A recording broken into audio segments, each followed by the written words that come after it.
Sit. Yes. This is my buddy Nike. Or is it Nike or Nike? Nike. Nike. And Nike is a bit of a resource guarder. So in this video, we're going to go over tips you can use if you have a dog that resource guards. Now, resource guarding is a condition where the dog is concerned that people are going to take its stuff. A dog can guard essentially what I like to say is a noun. They can guard a person, a place, or a thing. I've had dogs that guard the air around people.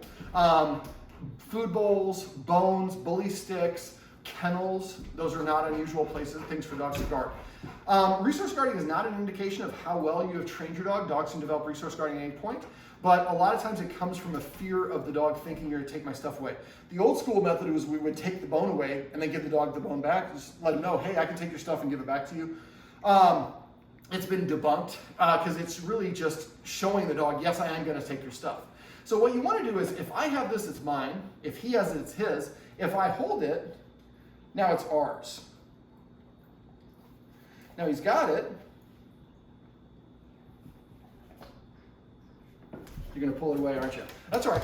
And he's going to try to go downstairs, but we locked the door, so hopefully he comes and sits over here. So if now that's a small bully stick that was hard for me to grip. I'd like the guardians to give him bully sticks. I'm going to have you come and stand over here. Actually, no, I take that around. I'm going to have you watch me, but I'm going to walk all the way around over there. I'm going to do the technique while he's got the bully stick. And turn it so it's facing us. There you go. Yeah. All right. Now, I normally would do this when he's facing me. Hey, buddy. Nike. Nike. Sit. Nike. Sit. Yes. Nike.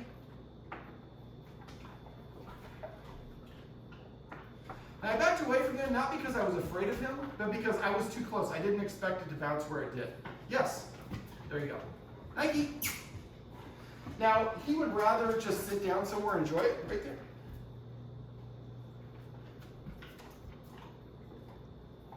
Yes. So he dropped the item, he got a treat, I didn't touch the item or try to take it away, so he got his stuff back.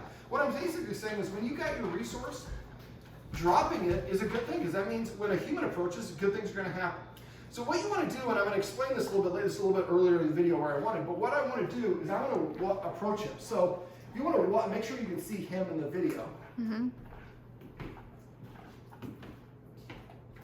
Now I don't want to get any closer than this because I know he's a resource guarder, but typically dogs will kind of go from loose and wiggly to freezing when they feel comfortable.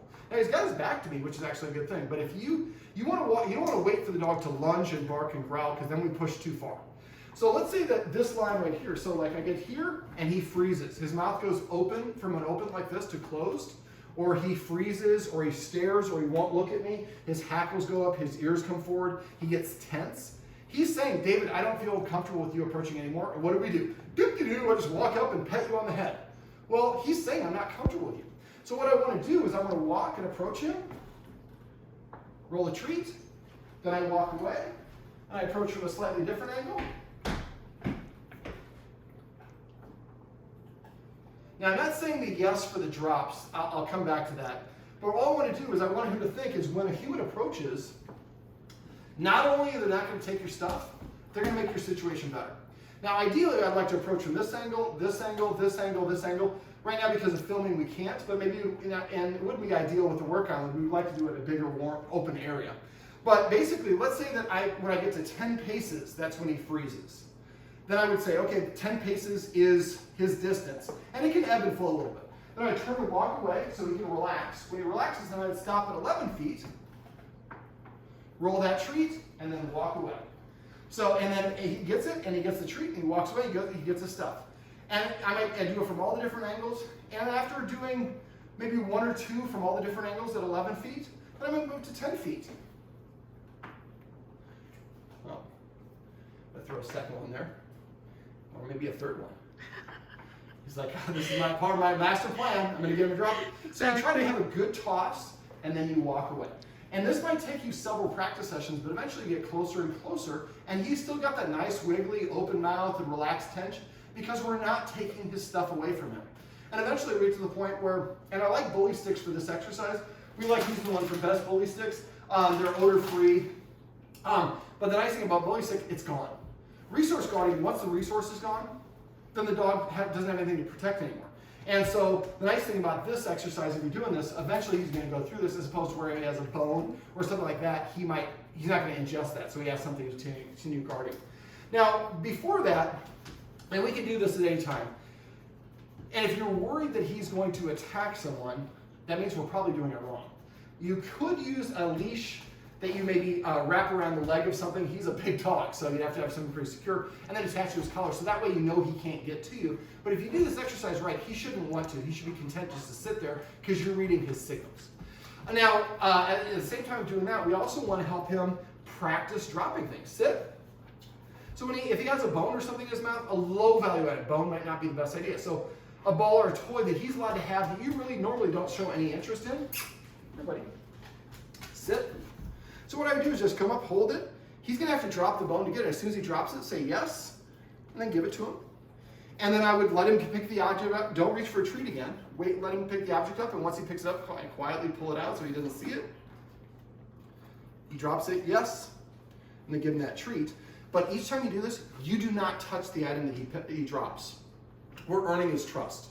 And if we do it with low value items that he has no interest in guarding, that sets him up to perform well when he does have those high value items. And so practicing the drop, anytime he has a bone or anything in his mouth that you should have one of these treat pouches or a couple treats in your pocket so you can walk over to him, hold it up. As soon as he drops it, yes, and then give it to him. And eventually, after I do it, let's say he has a ball, something he's allowed to have and it's not high value. I might do this, yes, and I do that like 5 or 6 times. Then I might say drop, and he drops it, and then I say, so we don't want to say the cue of drop or release, I think is the word that you guys use. We don't want to use that until I'm 90% certain when he does it. When I say it, he's going to do it. So sometimes we warm him up by doing the exercise 5 or 6 times in a row. He's just like spitting it out, and then eventually feels comfortable. So if we practice this, it's also important to practice both of the exercises I just described all over the place. Now, is there a particular place in the house that he likes to guard, or is it's the object, not the location? Yes, it's the object, okay. Yeah. Dogs do not generalize well, so when we train them, we need to practice here, there, there, there, there. Now, a dog can guard an area. He's not doing that. That's the case, and you want to work in those areas. But anytime you're doing dog training or rehabilitation, you want to practice a lot of variety so they have that experience, helps them perform better in different scenarios. And it might take several sessions. I had one client, it took 25 sessions. They had to be like 30 feet away, but eventually it gets to the point where they're really close. And they're this close, and they're holding out, and they, at the same time, practice that drop. So eventually you start walking to the dog, and then I just spit the thing out. And then say yes and give him the treat. We didn't even have to give him the cue to release. He's just going ahead and spitting it out on his own. And we're showing him that we are trustable because we're not taking his stuff. Now, this is a condition I've worked with hundreds of dogs that have this, and they've all been able to get over it completely, but this is something you really want to practice a couple of times, practice the drop several times a day in short practice sessions. And when he gets into that resource guarding mode, I want you to think about that as sweet. We have an opportunity to help him get better. Now, let's say he grabs a towel or something that he's not allowed to have. He likes to grab it and go down to his kennel, and then his guardians, well, that's a great way to get my guardian's attention. I jump on the counter, I grab something, and go away. That's why earlier in the session we talked about something called celebrating, which is petting the dog, saying the marker word, and petting the dog when he does things that we want that we did not ask him to do. So this way he starts offering those behaviors, because good attention and bad attention is the same thing. I think in his case, I think that he thinks misbehaving is the best and most consistent way to get his guardian's attention. Well, if we counter that by rewarding him when he sits, looks at us, lays down, gives us eye contact, goes to the dog bed, goes to the place in front of the stairs or whatever it is, he's going to replicate those things to get our attention. At the same time, we call this maintenance. I would have the guardians take anything off the counter that he might potentially get into and stag. So when he jumps up there, there's nothing to reward or reinforce that particular behavior. And after a while, you get to the point where he just gets out of a habit of doing that. Now, exercise is a big component of that as well. I went over that off camera. If you have questions about that, let me know. One last thing is, if I want to interact with him, I try to ask dogs to come in. We went over hand targeting. He's drinking very loudly, so I'll let him finish drinking, and then I'll show the hand targeting. So if I go to a dog, Nike, yes. So if I walk up to him and he has something, I don't realize it, I might create a resource guarding problem because I'm invading his space. So if he has a resource or anything you want to get from him, touch. I should have said touch before. Let's try that again. Touch, yes. So if I can get him to come to me, whether it's hand targeting or a recall or whatever the cue is, it doesn't matter. But if he leaves the item and comes to me, he's giving us his consent. He's saying, I'm totally cool dropping this.